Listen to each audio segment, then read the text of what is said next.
All right, so if you're starting a coffee business in 2025, you might want to know what is the best business model for your coffee business. Well, I'm going to give you three specific pointers in regards to selling ground coffee, whole bean coffee, or K-Cups. Which one is actually in the highest demand? Which one is the least expensive to launch when you get started? And some additional business pointers for beginners. So welcome to Marketing Food Online. It's Damian Roberti. And in this video, like I said, I'm going to break down specifically what is the best style and type of business model for coffee or for selling online or to retail stores locally. If you're doing even in some cases from home, there's a lot of states that allow you to even roast coffee from home in small batches and sell them at farmers markets and local markets. So let's dive right into it. So if you're looking to start that home-based business or any type of business in 2025 regarding coffee, it can definitely be a rewarding and lucrative endeavor now, especially given the ongoing global demand for high-quality coffee. However, before you dive into it, it's definitely essential to understand the business models that are available, the different types of coffee that are actually in the highest demand, and what are some of the basic startup costs involved. Now, in this video, I'll walk you through that step-by-step aspect of practical tips for those who are just getting started. So number one, choosing the right coffee model. So is it ground, whole bean, or K-Cups? Well, when it comes to selling coffee, there are three main types to consider. And as I just mentioned, those are going to be the coffee that are ground, whole beans, and K-Cups. Now, each actually has its unique appeal, though. You got to understand something. The consumer demand for each will help you actually tailor your business and what type of approach you take to that. Coffee grounds. Let's talk into that. Ground coffee is the most traditional and widely consumed format.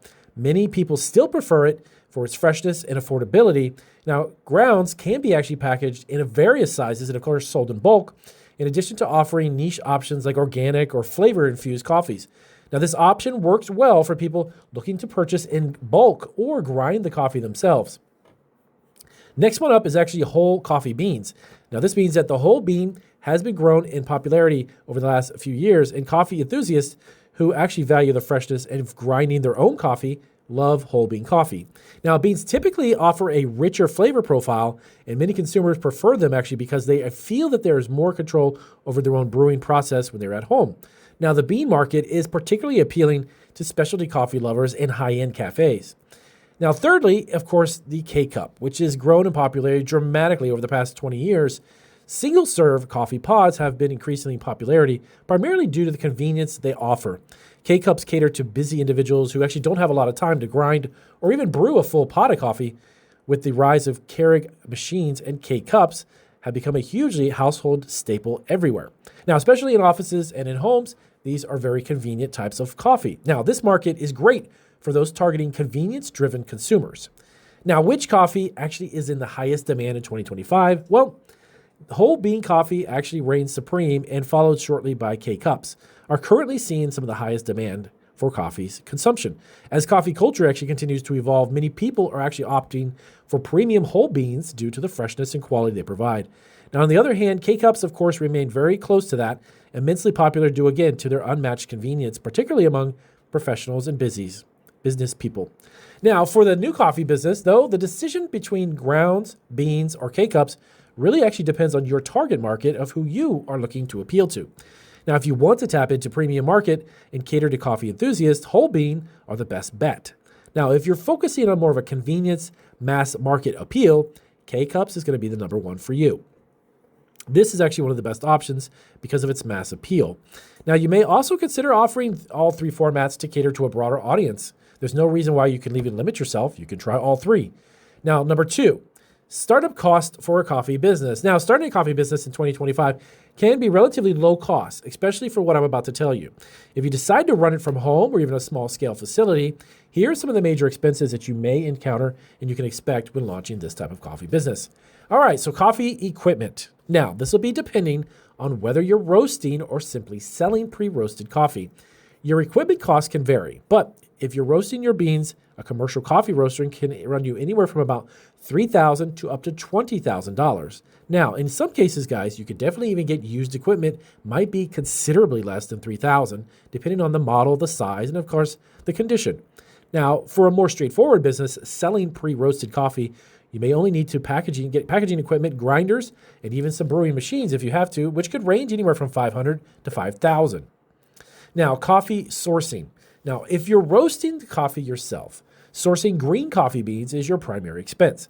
Green beans typically cost between $2 to $4 per pound, depending, of course, on the origin and the quality of those beans. Now, if you're not roasting, you'll need to purchase pre-roasted coffee from wholesalers or even suppliers that sell it. Now, you can roast that. You actually get them around $6 to $12 per pound for high-quality beans, and that's already roasted, so you don't have to do that. Next would be packaging. Packaging, of course, is critical for any brand, and especially when it comes to coffee because it's so popular. And it's essential to choose quality, eco-friendly materials. You want to expect to pay anywhere from 50 cents up to $2 per bag. And in some cases, if you're customizing them and having them pre-printed, they may be even more than that. They can be dependent upon the size and the design factors that come into play. Now, you're going to need a website and, of course, an online store. Now, an online presence is crucial for any coffee sales, especially today, since so much is transacted online. So setting up a wholesale or website with an e-commerce platform can cost anywhere from about $500 to $5,000, depending, of course, on customization and features that you want with your platform. Don't forget to budget for hosting, domain names, and payment gateways. Next up is marketing. Now, you can have websites all over the place. I've learned this from my own experience. It doesn't mean anything. You need to market, promote. People need to get your attention. You need to get them to buy your product. A solid marketing strategy is essential for any new business. You may spend anywhere from about $500 to even $5,000 per month on a digital advertising, social media marketing, influencer partnerships, and so on. Then lastly is legal and licensing fees. Now, depending upon your location, this is really crucial. If you're at home, it's one thing. If you're in a commercial setting, that's another. You may need permits or licenses to sell the coffee. This might even include business licenses, food safety certifications, or even zoning permits. Now, these can cost anywhere from $200 to potentially over $1,000, depending upon where you want to start. Lastly, number 3, some basic pointers for beginners.